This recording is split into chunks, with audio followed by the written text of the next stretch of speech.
futbalista aj preteká v behu na dlhú a korotku trasu. Keď detko nakormili všetky zvieratka, na dvori nastane ticho. Ale tichota netrvá dlho. Ruch nastaje, keď sa zobudia deti. Frištík nezabere veľa času. Treba vlžoty každú možnú chvíľku na dvori. Bo po obede už zvykne príti búrka alebo cholem slabej doči. Deti takoj po frištíku vyťahujú bicykly, farebné kužely a pekačková dráha je pripravená. Ku Timonkovi i Bianci prejde z času na čas i kamarát Tobias. Toť má tiež bicykel a osúduť troje pretekára. Súťaž v bicyklovaniu sa môže začať.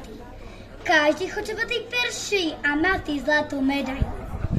Za každým sa súťaž končí tak. Prvý je najstarší, Timonko.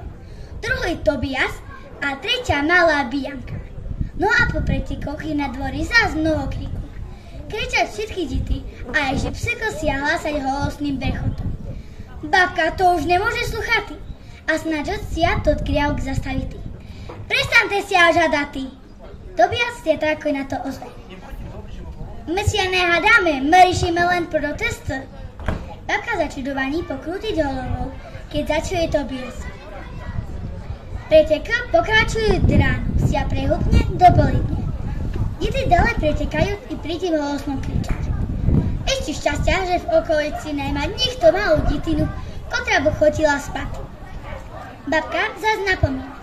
Nekričte tak holosno. Timonko sám praví pretekať na čas. Sedí na bicyklu a Tobias oznamľuje babci. My kričíme za to, bo my sme Timonkovi fanúšikové. Je to všetko ako z naspak. Zvieriatka, jak nekormulené, to si spokojne saduť i oddychujú. No a deti, keď ich detko nakormuliť, to naberú energiu i neznajú sa zastaviť. Skáču, biehajú, kričať. Je to všetko na zadumanie.